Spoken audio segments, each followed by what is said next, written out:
Oh.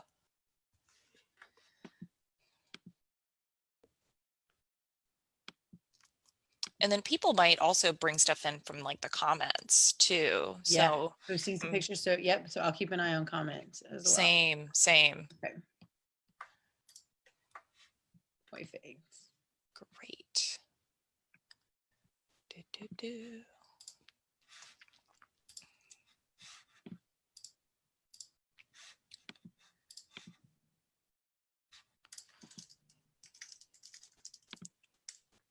Post.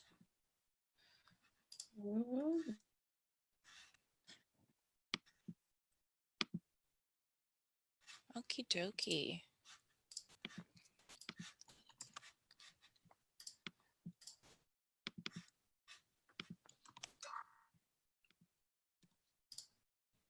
Get the comments open.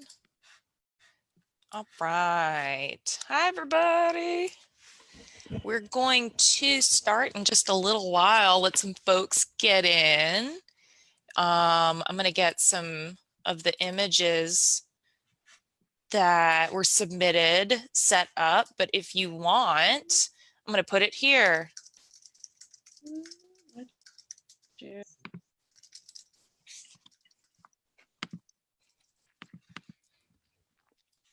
Amanda and I are going to dig into it.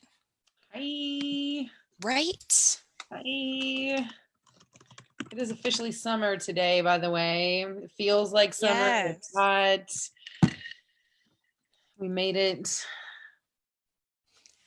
Love it. Quarantine spring. Was there a spring? Did we have a spring, Sarah? I don't know. Nope, we did not. We did not. No, we did not. Okay, I'm just gonna make a quick Instagram post. Perfect. I'm gonna share on my page. Let's get some people. Alrighty. Happening live. There we are.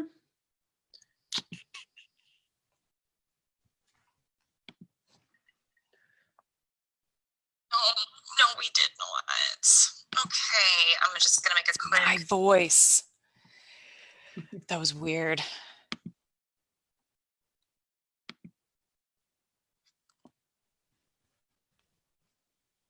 Happening live. There we are.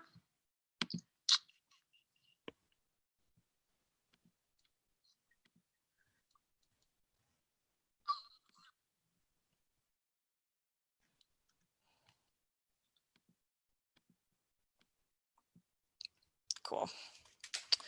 Got it. All right. Hey, David, no, we didn't show images yet. We're just getting started. We're getting geared up. But if you have any images that you want us to break down and let you know, at least to the best of our knowledge as to how they were made, throw them in the comments, put a link.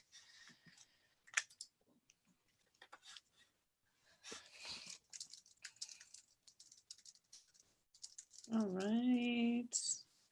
We've got some people on here. Yes. All right, let's get started. And I'm hearing myself. I did hear that. Is the audio on yours still there? Nope, that is off. So that might just be a weird internet fluke. Oh, Michelle, any images? Any. It can literally be across the board, whatever it is that you want us to take a look at and see what we can do, go for it.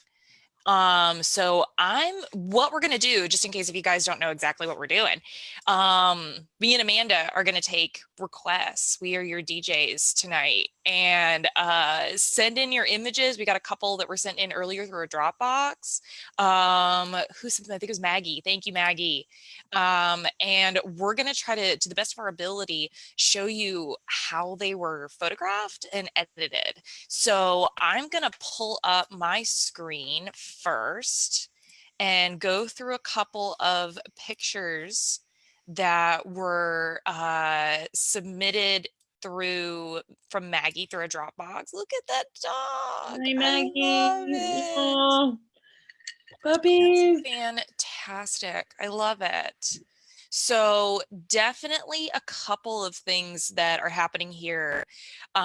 First off, this is in studio, and Amanda, feel free at any point, jump in if you've got any ideas on like the how.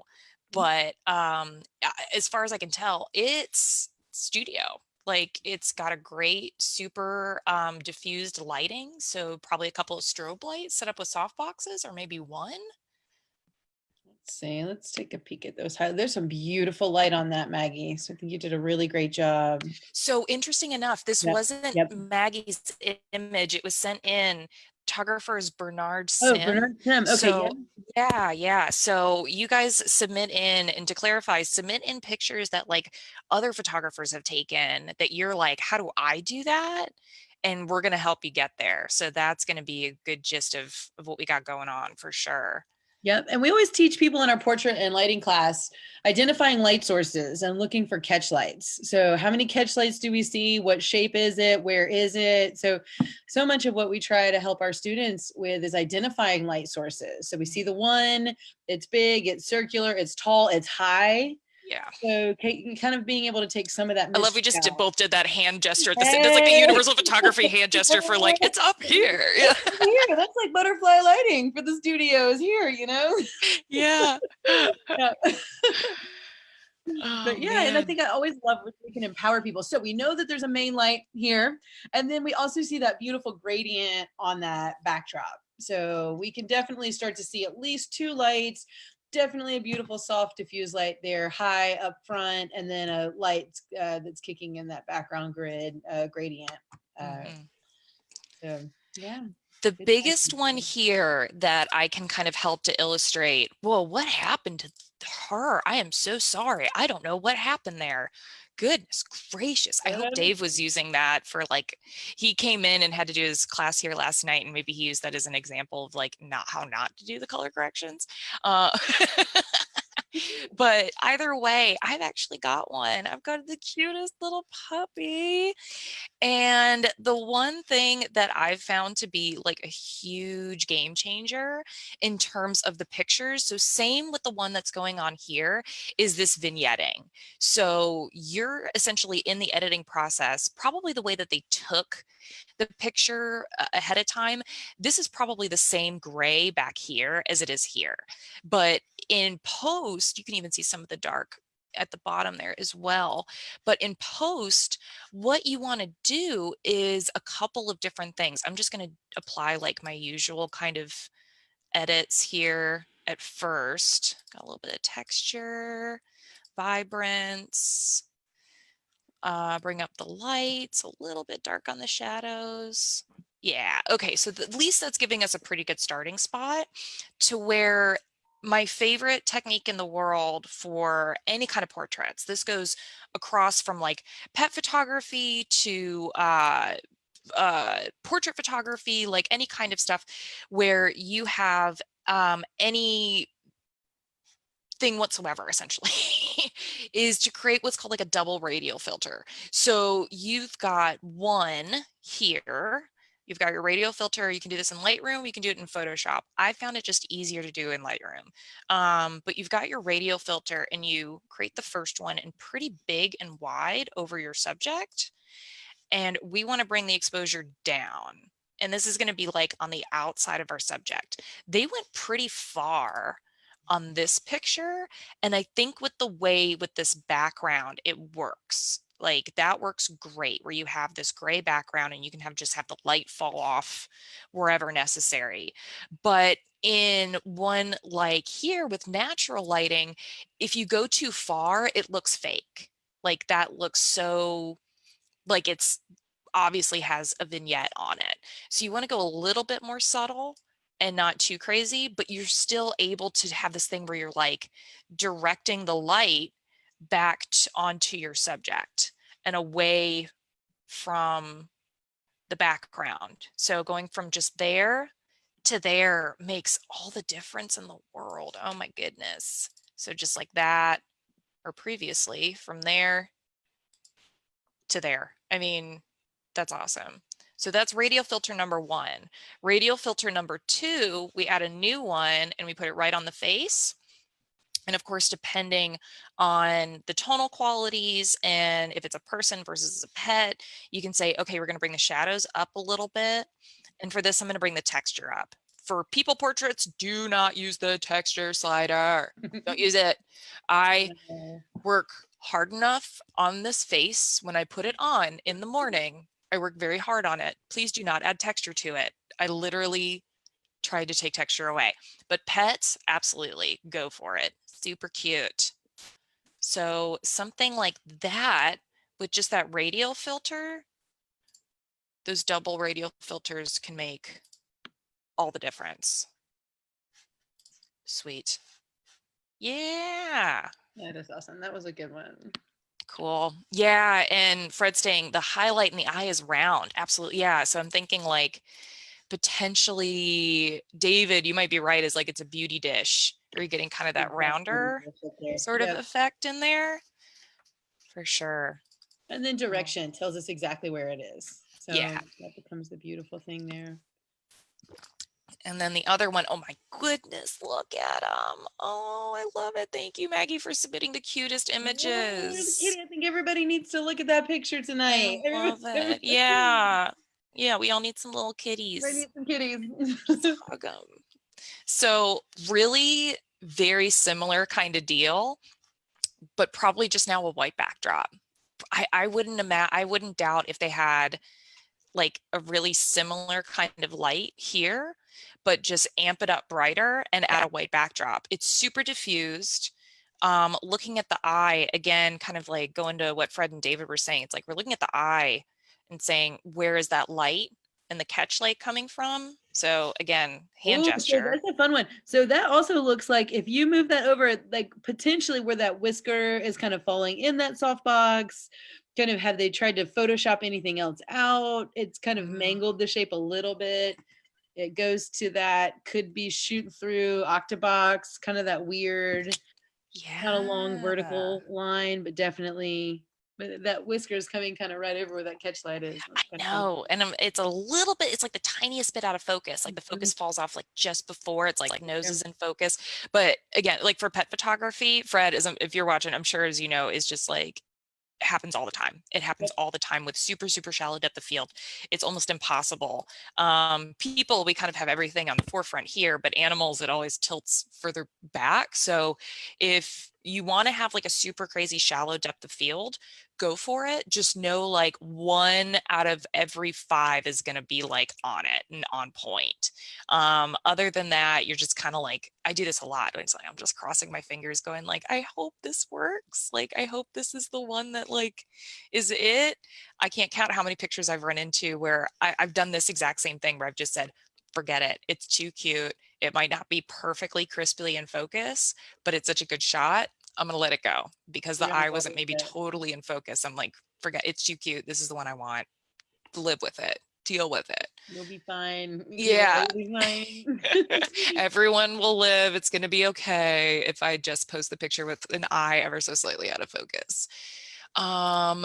But similarly, I've got my little buddy here. This is one of our students' dogs. Oh, I know. So I had a kind of similar setup where the studio lights are on either end. I've got one that's up high, that's the key light with the powerful one that's pumping in, and then kind of a smaller, less powered one off to the left. Kind of add a little bit more directionality to it. I think what they did here is they probably had something similar but swapped in a way where it's like the key light's over on this side and theirs is on the kind of like not so bright one is on the other. But yeah, it could be exactly that and very similar kind of lighting overall that we had in each of them. Yeah, and that's just 2 strobes bouncing. If you're doing it at home, you could probably also use an external flash if your setup is small enough. We had a really big studio setup here because we were bringing in big boys like this guy. Yeah. But if it's smaller animals like kittens and puppies, even for babies and infants, it's usually these like smaller studio setups. So flash, like an external flash, can work out pretty well. And I'm sure, Amanda, you can probably talk more to that.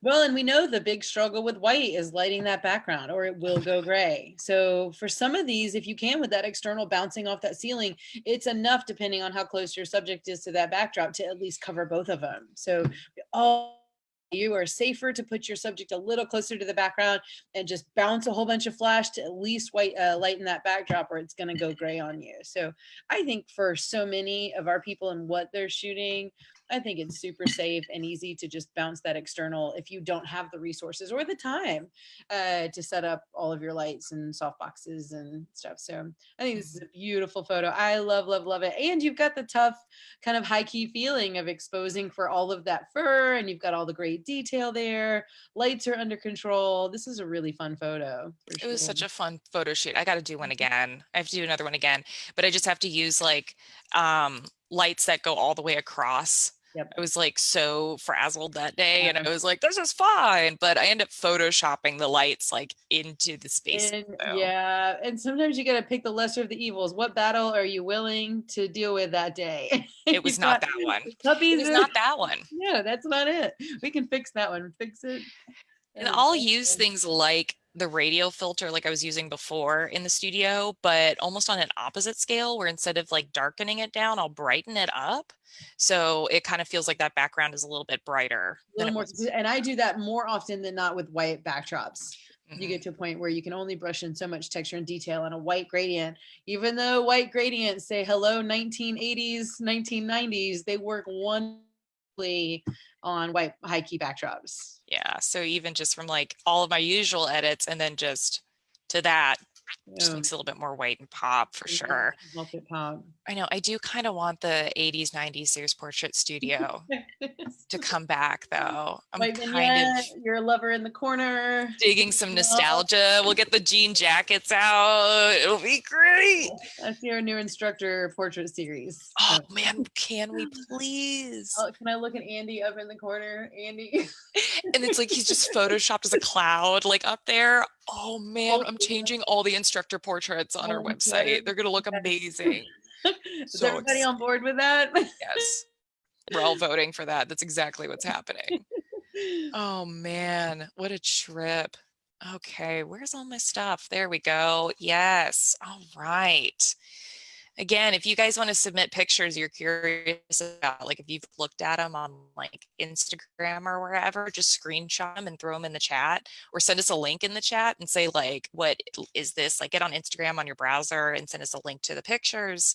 And we are more than happy to kind of go through and see what we can figure out. But in conclusion with this guy, yeah, studio setup or external flash, small white backdrop. Easy peasy. It's getting the kitten to be in between the little roses is what I think is amazing because it's too freaking cute. Yes. Hey, Maggie, you are so welcome. I'm so glad you submitted those. I love them. All right. Amanda, did you have a couple you want us to take a look at? We can do, let me fire up. Stop my screen share. Fire up a couple. Let's do desktop, bridge. Yeah. A couple of fun ones. So I pulled some things that are outside of the wedding corporate world necessarily. A little more moving pieces. Lately, I have loved shooting with kind of these gags, and we've gone from water and high-speed sync to smoke and fog and fire. So I've been shooting with real fire, and that's been a lot of fun. So we have a couple of photos we'll do this one, and then I'll show you the other one that Drew helped with. So we've got, it's a little pixelated kind of sharing this. So let me see if I can get this up a little bit. All right. But yeah, so there's a really fun band here in Atlanta. They're also very dear friends of mine, Tire Fire. And they're kind of this crazy rockin' bluegrass, high energy intensity band, and shy of setting some tires on fire. We wanted to really incorporate that world. So I have loved playing with portraits and finding that balance of slow exposures. So between the smoke, the fire, high-speed sync with water, with a couple of these portraits, this was something we were able to really push the boundaries on in terms of how slow of a shutter can we use. These elements, so the front element was photoshopped, but the back element is an actual fire backdrop. So I had another friend that's there. She dabbles in photo and video, another Amanda. So hey, Amanda, if you're out there. And what we did is set a 15-second exposure, and it was right at dusk. So we tried not to shoot where it was so dark, so there was at least some ambient light. You can actually see a little bit of detail up above, kind of peeking through the tree line, kind of above the fire. So there's still some visible light outside, although it was dark. We set a 20-second or 15-second exposure. I had 2 strobes on the side. So a strobe on the left, kind of creating a cross light. But then I also had a strobe on the front hand side to light the center. A 15-second exposure, and we set a big rag on fire, kind of made like a long 5-foot backdrop basically out of a bunch of cloths tied together. And I had somebody back there that just basically painted that firewall back behind us. So painted the firewall. And what I figured out through trial and error, I did a couple of test runs with this, but that we ended up needing to light the front a lot. So the slower the shutter we got with this, the people kind of became a little more translucent and transparent. So we ended up having to kind of overpower the front a lot to be able to keep the integrity of them. You can see in some areas where the fire starts to bleed through. But for the most part, overcoming them with a lot of strobe on the front end really helped with that.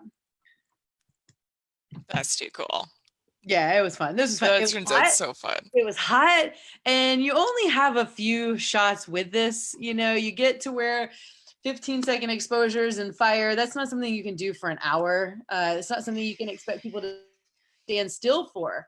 We actually have 3 or 4 versions of this, but as people can't stand still for 15 seconds. That's really the tough part. So we have 3 or 4 that look really, really great, but you get something where somebody may have moved just ever so slightly during that. You can actually see the guy on the right there, the second from the right. He's got a little bit of movement in his face, but that ended up being the better one. But it's just impossible to ask people to sit still at 15 seconds. But I've really, really loved pushing the boundaries with some of these creative portraits and seeing what we can do authentically, not just in Photoshop. So with Photoshop, we were able to put that fire back in the front and create kind of a neutral, kind of balanced front and back, but just really get to play with it. It's neat when you get kind of more old school skills with technology. I think we have the best of both worlds with that for sure.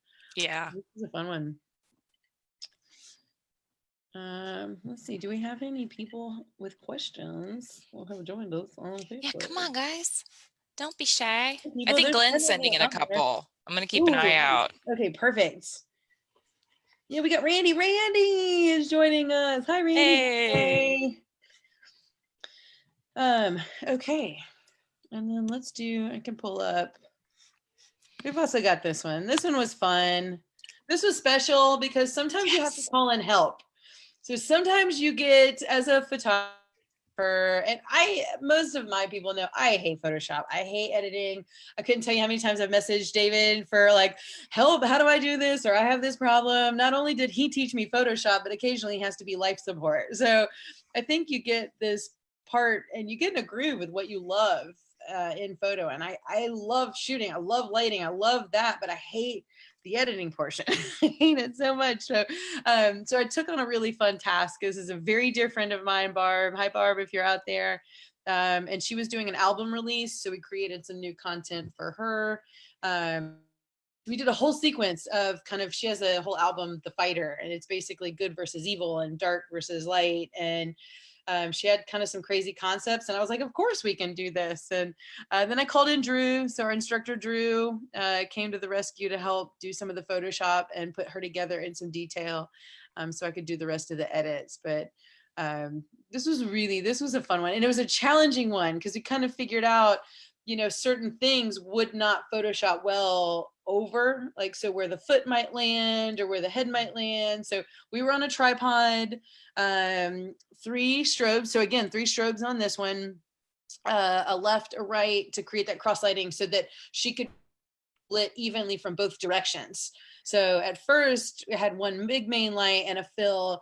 And then as she came into that other position, it kind of created a whole lot of highlights and shadows in unflattering places. So this was a team effort for sure. I think that's kind of the fun part, is creating some crazy images sometimes takes a lot of people and takes a lot of hands. But this was shot with 35 prime. So 35 prime, F11. I ended up at F11 because oddly enough, kind of as we knew she was going to be anywhere from here to here, it was a lot of ground to cover for a portrait. So we knew the front guy was going to be leaning forward back. Potentially the other guy could be knocked out a little bit. And there was a span of about 4 to 5 feet that we wanted to cover. And it was also dark. So to just kind of make sure everything in that range hit it. But like I said, Drew came in to rescue the edits and help me out with those. And that was a lot of fun.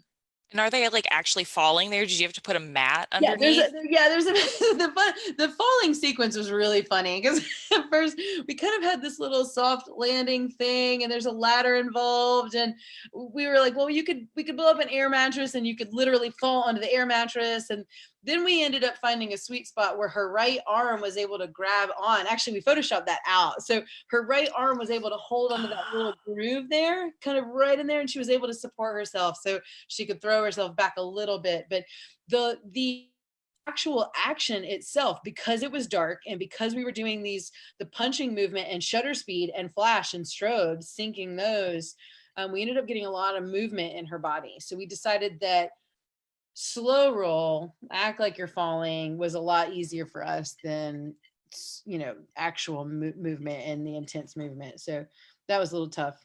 Okay, so David said, what's happening in this photo? Are they running out of the warehouse? One guy is punching the other. So, and it's a play on inner demons, kind of, that you've got that good angel, bad angel, and that the good guy is always going to win. And that's kind of the whole concept of this portrait shoot. So that was really the fun part, that good versus evil. We have a whole series that came from this. And then we finished off with these, which ended up being a whole lot of fun. Yeah, those are great. Those are so fantastic. Yeah, so that was fun. So again, so the gags, I'm all about the fire, the water, the smoke bombs. Smoke bombs have been done a lot over the last few years, but I just think they're really neat. They're tough. It is very difficult to photograph with smoke bombs. Yeah. They are unpredictable, but they're a whole lot of fun. So this one, and smoke bombs in general, smoke, fire, water, all takes, it's trial and error. It gets a little bit easier the more you shoot with them, but it's unpredictable. And sometimes it's windy and sometimes it's not. And just where you want it to be, it'll all of a sudden start blowing over the face. I probably have 3 or 4 people that have been in different photos with smoke bombs that have been extremely patient while we worked this out. But this one worked out awesome that we had 2. So I threw one direction behind her and another direction in the front. She's actually holding that smoke bomb to control it because I knew I didn't want it to go over her face. We wanted it to kind of create this a little bit of a V for her, so her body was still exposed. But main light, we've got a main light in a softbox I shoot with photic strobe. So there's a main light on that right hand side. There's a harsh light with a grid on the left because I did want a little more of that edgy feel, not as much like pretty portraiture. I was okay with kind of that shiny gritty skin. So softbox on that right hand side, there was a grid strobe on the left, and then there's a backlight lighting. You'll see that rim light behind the shoulder and the head. So, and the backlight helps tremendously being able to see smoke. So if you've got anybody out there shooting with these, natural light can be pretty, it's moody, it's its own thing, but if you can start introducing flash and lights and layers back there, it really helps you see it and it becomes super cool. It's really a lot of fun to look at. And then we just It's going to be like the overall kind of vibe of what you're going for in the look of it as well. Like it works so well here. I've been on like that highlight kind of kick, literally like that light that comes in that's really bright on the side and just like creates a highlight around someone's side. I've been on a kick on that lately. Like I love it. I love it. I encourage everybody to love it because it's just, and you have to, there is a art to the technique of doing it too. Because sometimes it's either not enough and you don't see it, or you've got too much and then we've totally blown out the skin and it's really hard to see that detail. So once you find it, there's a sweet spot and it's a lot of fun. Yeah, I was actually working with a Like this. client earlier today to help him set up like some interview lighting. Mhm, And I did this. This was my first go-to, was to have like that kind of setup. mhm. And where you had this like really diffused LED light as the key light in front, and then slightly Yep. to the side and behind was this direct undiffused LED that was like barn doored in and like super specific. And I was like, yeah. And then he was like looking at it and was like, think we might want to go for something softer, and like showed me what he was looking for as like a Charlie Rose kind of interview. And I was like, got it. I went for Okay. high drama.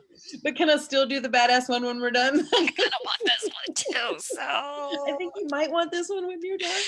I was like, Okay. okay. So I like pulled both in front and then diffused both of them down like crazy. And that created this very kind of like nice, very traditional, Nice. more Very traditional nice. kind of thing. But I'm like, oh man, but that one side light, like just popping Really in, on the I was like, inside. Yeah. If you "Ugh," can but it convince didn't fit with the theme everybody. of what he was filming. So I was like, okay, got it, got it. But it looked really I cool. think it look awesome. Let me take one. Yeah, absolutely. So these have been fun. This has been a lot of fun Yeah. doing gags and kind of just getting to play. It's all fun that you just don't know how it's going to go. So Mhm. Awesome. I've okay, got one if you what want you me to got? Let pop me in. see. Let me I'll see. stop share I will here. refresh. Okay. Yeah, I threw the link for our Dropbox. If you guys want to submit them through Dropbox, that's in the comments there. Go for that or put them in the comments here. But I'll bring up one of my favorites to edit for like that I bring up in almost all of my classes because it's just kind of one that does a pretty good job of being like just a very overall good one to see how different edits work in a single image. Here it is. Yes. Okay, let me get back here. Share my screen. Cool. Classic. Oh, yeah. Yeah. The Jackson Street. So, oh yeah, I miss it. We got to go back soon. Mhm. So here's what we've got with any landscape, cityscape shot.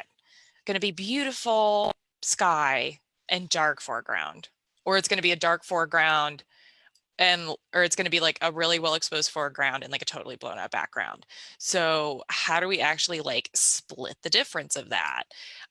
Two favorite sliders in the whole wide world for anyone out there right now. My immediate go-to for any of my edits is going to be bring the highlights down and bring the shadows up. Depending on your image is going to depend on how much you do that.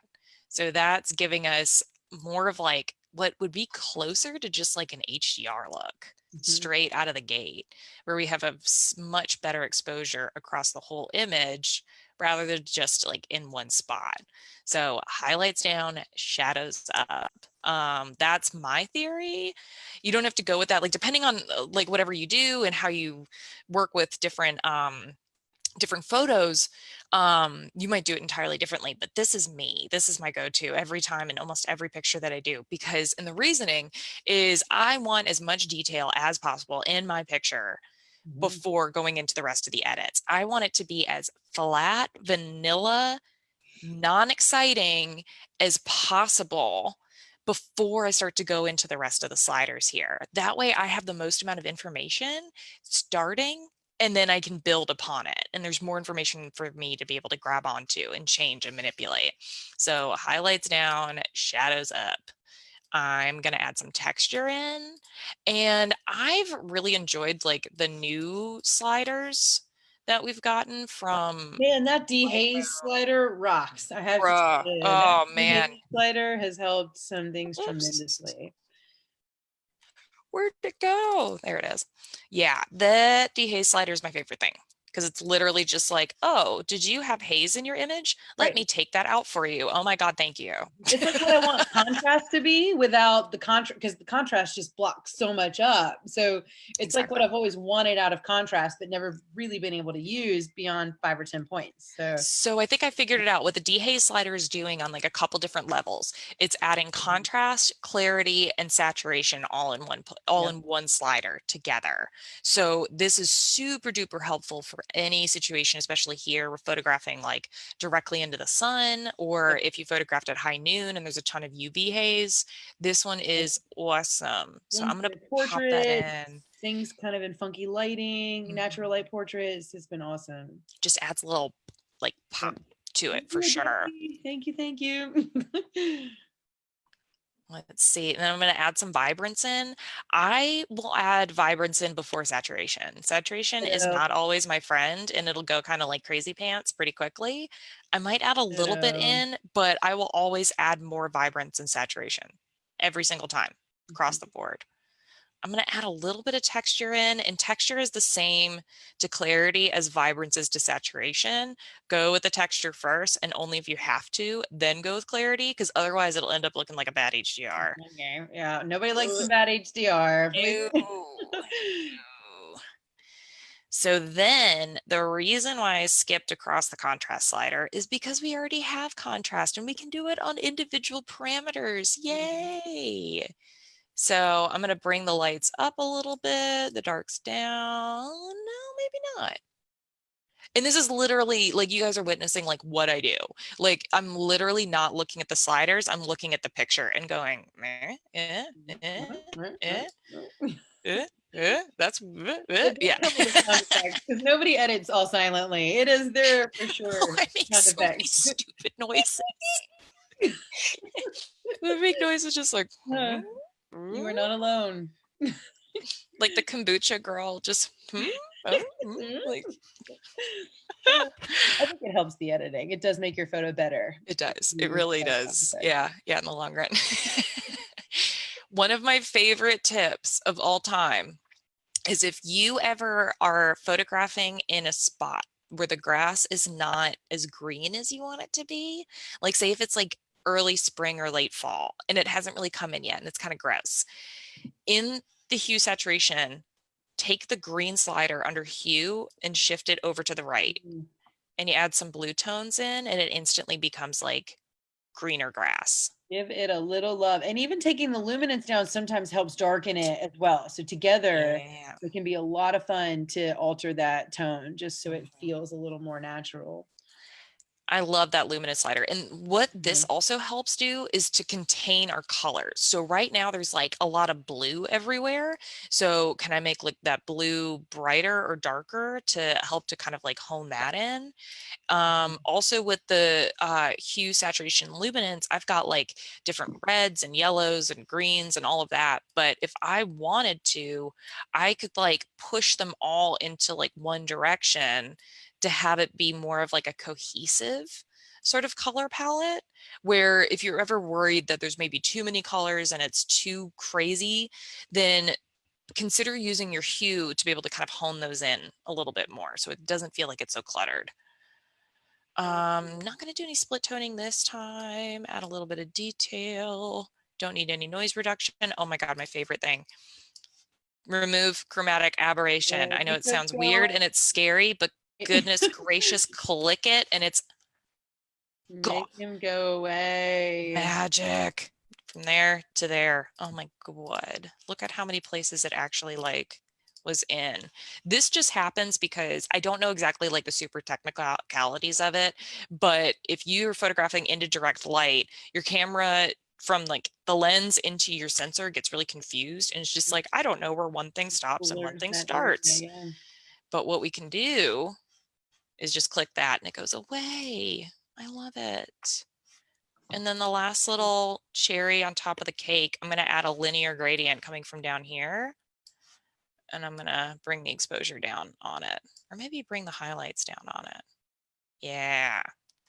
Ah, yes. Ooh, I'm also going to use my clone stamp and I'm going to get rid of this little sunspot Itty over bitty one. here. You know, A what little time of day tiny did you shoot this, sunspot. Sarah? What? What time of day did you shoot this? Oh man. Ooh, let me check my metadata. When did I shoot this? 7 o'clock at night. 7 o'clock. That was beautiful. Almost 2 years ago. Yeah. So around the same time frame, just as it's getting into sunset, I think this must have been for one of our workshops, and we just sat there and we just fire off for like 2 hours. And then I'm also going to get rid of the trash. Oh, I love how it's creating a little ghost trash because I don't have my Yeah. opacity up all the way. So look at this ghost trash Atlanta that ghost I've trash. now created. Oh, we got some ghost trash on Jackson Street there in the Freedom Parkway. Ghost trash. Come to Atlanta for all retractions, stay for the ghost Ghost trash. trash. I'm never going to be over that. I don't think Atlanta needs ghost trash. No, we don't. So I'm going to take it out. I'm going to City. remove it. I'm We're just going to so light up this fortunate, but light. it's I great. know. We're usually Oh, man. As you can tell, we're a very professional bunch of people. love it. It's these moments where then I go and I look at things like masterclass, and then it's us like ghost trash. And it's just like, and the lights up here. We try to make it relatable to the people, though. That's what we want you to do, is feel that's like you really can it. take this, and everybody has gone now and go, they're going to call it ghost trash. So if this happens to somebody else, coin that term. That's relatable. Oh man. All right. Any questions? We've got a couple new viewers Any? also. All right. Hi, everybody. Jay submitted one. Yes. Oh, Lord of mercy, Jay.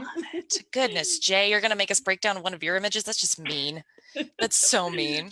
Let me go take one of Jay's classes or workshops and he'll tell us how he did it. I can't trust what Jay shoots in camera. I don't know. I don't know what's photoshopped and what's real. And oh man, that's beautiful though. That's gorgeous. So, okay, I'm going to love this because it's going to be like guessing, and it's going to be like, if I had to guess, I'm going to say either studio or outdoor lighting. I can't quite tell. And this is what's so amazing about Jay, is like, he'll be like, oh no, it was shot in the studio. And I'm like, it looks like this like natural glow light though.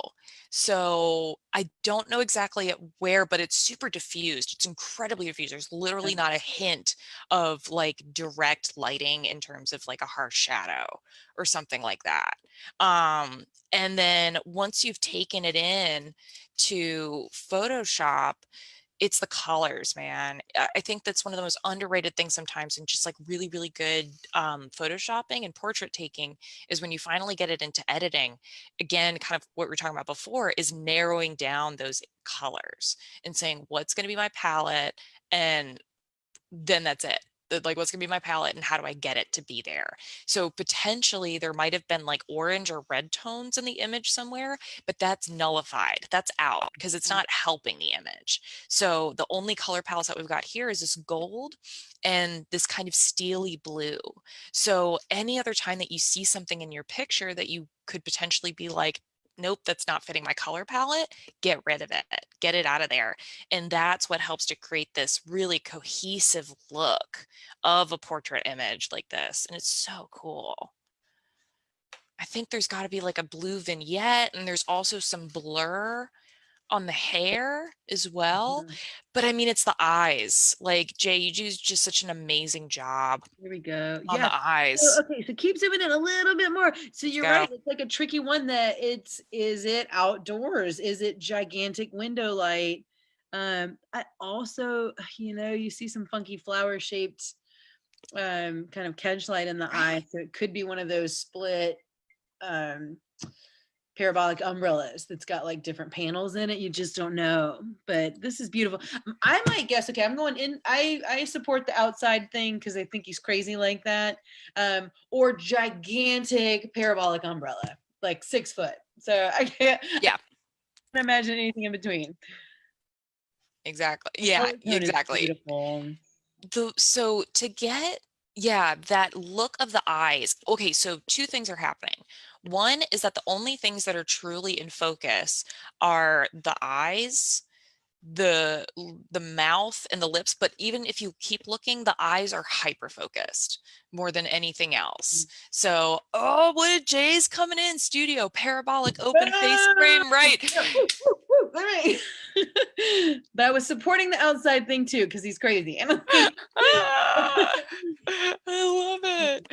Oh man, we should have that one day. If there's like a photo Olympics, that would be a well, good it's thing, is like if we give each other our pictures and we go, tell me how I did this. well, and That would be great. PPR used to do that assistant Olympics thing, right? Yes. This, I think people need that. Oh, we so need that. We so need that. We need to figure out a way to do it and do it safely and all that. That would be so much fun. But it's that hyper focusedness on the eyes where you've got all of this as sort of like the periphery and it's adding. But when you get into things like eyes, especially like I'm going to do mine in Lightroom, but we can also go into Photoshop as well.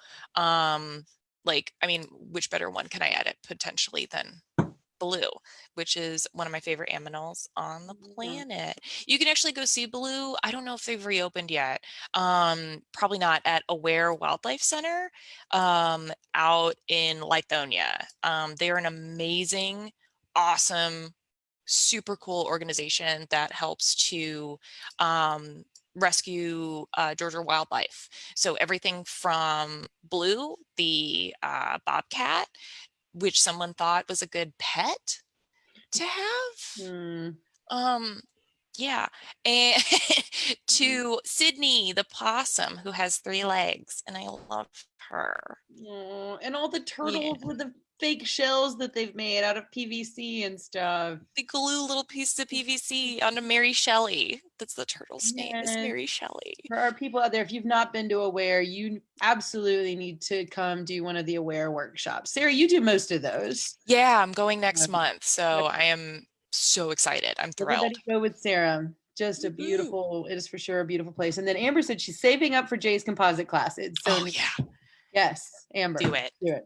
I'm We're going to be saving up in for class Jay's with you. I think composite we're saving class. up also for Jay's composite class. Years of schooling between the two of us.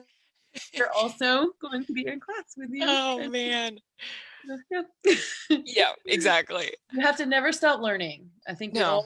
all know that as photographers. That's like the most exciting thing right now with like technology and more accessibility to technology and like different lighting and things like that, where we can finally like afford things like LED lights, where we just get to keep learning stuff. And that's like the coolest part. So it's awesome because we're Right. also learning with everyone as we go. So we'll kind of like talk to each other on the sidelines and go like, oh my God, did you guys see this thing? And it's like, whoa, what is that? And then like Drew and I have a habit of geeking out over a lot of different things. But yeah, so I'm adding 2 tiny radial filters. I've got one there, and I'm actually need to click invert to make it go on the inside. That's something I forget all the time. So it's like if you invert it, depending on which direction, it'll Yeah. go one or the other. So I'm going to bring up the exposure just a little bit. But if you bring it up too far, it's obvious. It's like super, super obvious that you've put an effect on it. And then I'm going to bring up the shadows a little bit too, the contrast for sure, because just want that to pop. And then texture and clarity. Yeah. And then I can go back and say, can I afford a little bit more exposure? So don't be afraid to revisit a slider. It's really possible that when you started, you're like, nah, not so much. But then once you go back later on, you're like, oh, wait, can Yeah. I? And then it works even better because you've inserted other things on top of it. So then some saturation and a little bit of sharpness. Yeah. I mean, if you look at the difference between the one on the right and the one on the left, Significant. and I'm going to even tilt it a little bit, scoot it, and then I'm going to control click, duplicate. What? Don't What? forget there's a duplicate button. Work 'Cause smarter, I not work smarter, harder. not harder. That's why I love Lightroom so Mhm. much. And then potentially on this one, I can even bring up the exposure just like a little bit more. Nope, can't get away with it. That's okay. But that's a pretty easy, surefire way to get it from like here. Let me see if I can, going from like there to there. I mean, boom. Yeah, that looks great. Super specific. And then of course, working in Photoshop, you can get even more specific with masking, adding in layers. You've got different colorizations that you can add to it. So things that I can't necessarily do in Lightroom, if you want to get the effect that Jay's got here, going in and saying, okay, I want to like, I mean, heck, it could have been someone with bright purple eyes, or no, people don't have purple eyes. Could have been someone with bright, like, I or want really purple dark eyes. brown eyes or something. I don't know. And you can literally go in and say, no, I want them to be blue, and change it, and then change how much its intensity is. Oh, Jay said, also the wig was too short, so I had an entire hairline is fake. Shut up. That's Look at great. that. That's fantastic. So not everything that we see with Jay is the truth, people, but it is Yeah, beautiful. it's gorgeous, but it's gorgeous. I love it. Oh, David's wondering, do you guys do any storyboarding when planning your shoots? That's a great question. For me, if I'm doing something like that far on the creative end, yeah. I did a personal project recently where I like took over the whole studio in ASoP and basically put a sign in front of it that said like Sarah is working, and probably looks really weird. So don't come in without knocking. Like I had like a fur coat that I drenched in water and like sat in it.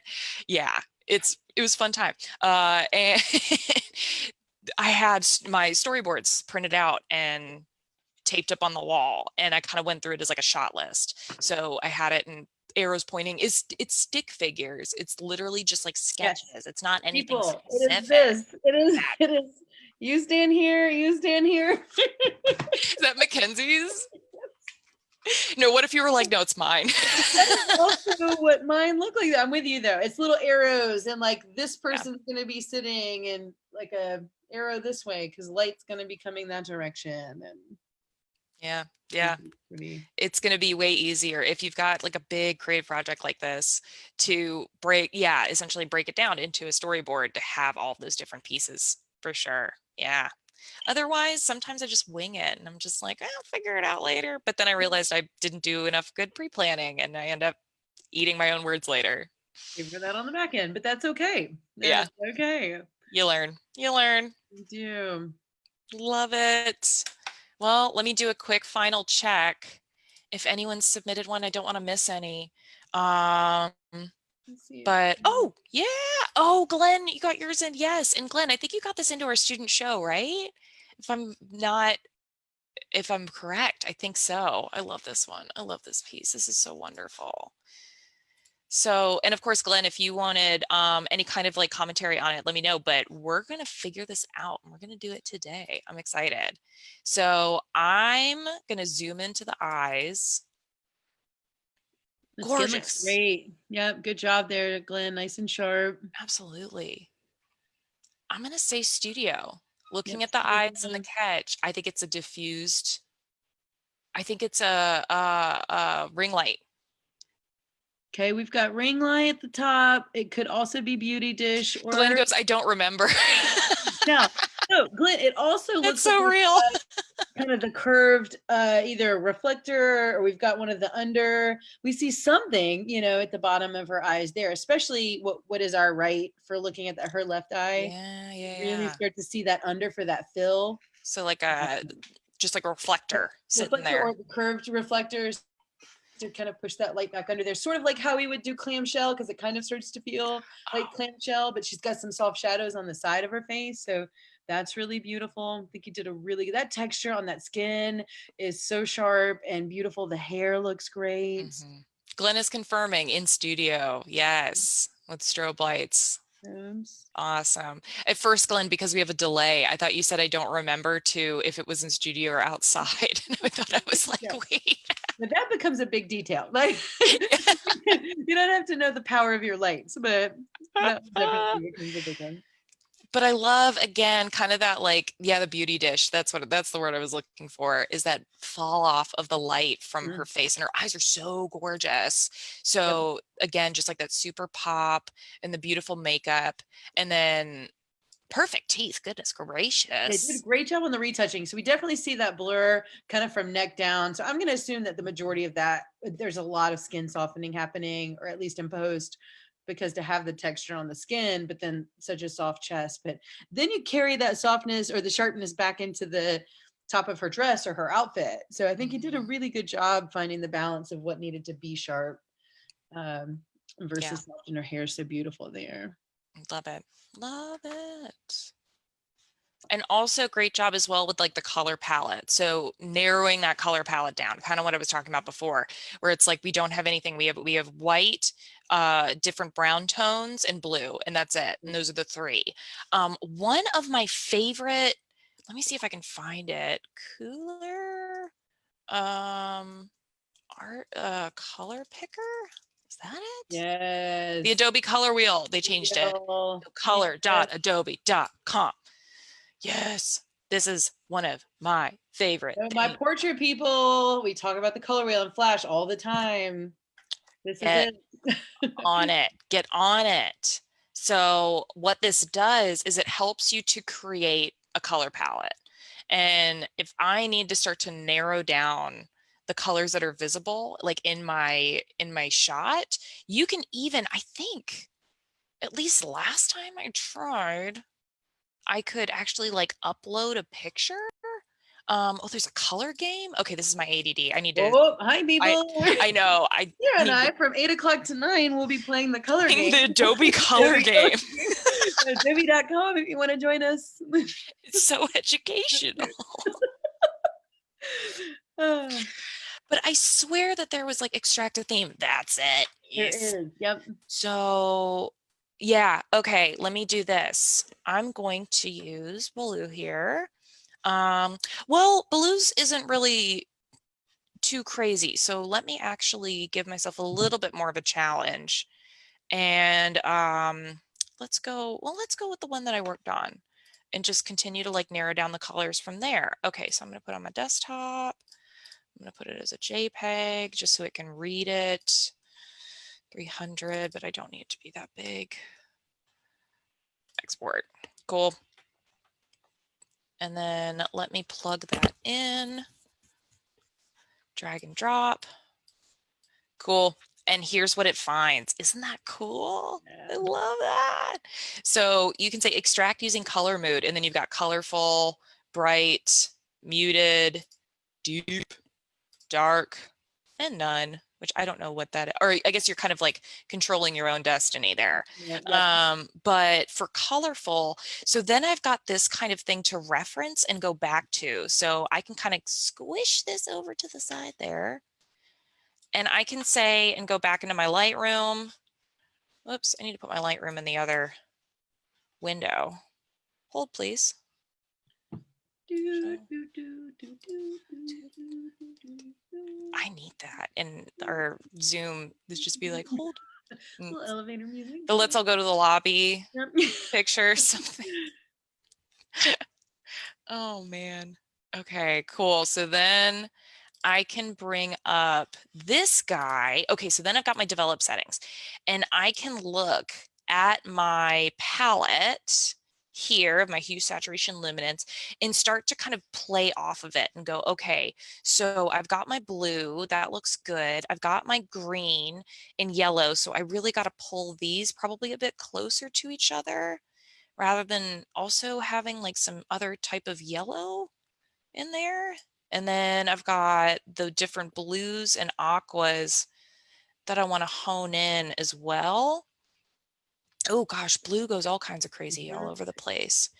And then purple, Your I don't, photo has basically like nailed the palette that yeah. is in that Adobe site. And then I can help to kind of clarify that down. So then maybe I want to do something like, look, red isn't in my palette. Let's bring down the red. Purple isn't in my palette. Let's bring out the purple. Orange is there, but it's not a prominent one. But again, if I take that out, then it becomes really gross and really muted. So still use it to your preference as to like what you actually want to use with it. And then magenta is not in there. I can take that out entirely. Purple is not even close in there. So just by kind of referencing my colors that are already there and honing them closer to this palette, and then removing the ones that don't fit, I can go from like there to there, which I feel like, I don't know if it comes across the live stream as well, but it just cleans it up. I've got some purple-ish tones that aren't helping the image. It's just muddying it up. So if I take those out, boom, much more succinct. That's great. Too cool. I love this thing. I really, really do. So utilize this. There's also, oh, is there now an extracted gradient? Shut up. Look. There's also themes to explore. And I think this is so Yes. cool. So you can go by different themes and search different gradients that people have already like come up with. Whoops. And go through, ooh, trends. I like trends. Cute. And then you can see like different fashion, the palettes that people are using here, different palettes for graphic design that folks are using, illustration. Is there one for photography, or is it all just kind of like under its own things like travel? So if you're even looking just for like branding access, this is a really great one too. But this create and then make your own or extract a gradient is amazing. It's one of my favorite things on the planet. And I need to know what this color game is. Watch the color wheel, remember the sequence, repeat it on your turn. Ah, so it's What? how much Is it can like a you Simon remember? I Says? think so. I think so. That's all it is. All of It's our Simon students, Says. they finally get back in the building. Everybody, we're just gonna play the Okay. color wheel game. This is it. I'm adding it as a new class on the roster. Yeah. But I don't know about you, Sarah, but with school, color theory became such a huge part of Oh gosh, it's our massive. learning. And it becomes, I think it's night and day for people, especially in the portrait world or products, food controlled setups where you can manipulate the color. That becomes. Yeah, understanding kind of your basis of color and studying color is huge. So again, is almost, I feel like I recommend in every single one of these live streams, is go find your favorite photographers, look at not only how they shoot, but the colors that they're using and how they're narrowing them down. I think those are the two biggest things, light and color. You can create an amazing image. I don't care if you have the brandest, newest equipment, coolest, most awesomest stuff in the world. If you just know light and color, that's it. That's it. You can take an amazing picture with this thing. So yeah, love it. Cool. Well, thanks guys for hanging out. We appreciate it. We got a Hey, you ghost whole trash. bunch of stuff. Ghost trash. I'm Ghost making trash. t-shirts. I'm gonna make t-shirts and stickers of ghost trash. Trash. We discovered new things. And I'm gonna post in the comments, and there's still time to sign up for a couple of our June classes. Jay's compositing class, where you can learn how to do exactly what we were looking at before. Jay will teach you how to do that in his Saturday 12:30 class. So get on that. I'm probably going to do that one. I need to. There. Yeah. And we're going to also have a couple of other classes. Amanda's portrait class is tomorrow at 12:30. There's still like 2 spaces left in that. Larry's got his macro class tomorrow at 7 as well. There's a couple spaces left in that. So if you want to learn about macro photography from one of the most talented nature photographers I know, hang out with Larry. That starts tomorrow at 7. Got a whole bunch of workshops coming up next week and the week after. And we're reopening in July. Like I was saying before, we're reopening in July and I'm so excited. But we're limiting our class sizes down to 6 people for the photo classes and 3 people for the editing. So if you are interested in coming back in, sign up soon. The class numbers are limited. So make sure you get your seat. And thank you, Amanda, for joining in. I appreciate it. These are always so much fun. We're going to keep doing these. Yeah. Awesome. Well, have a good night, y'all. All We'll right, talk to you guys. later. Bye. Bye.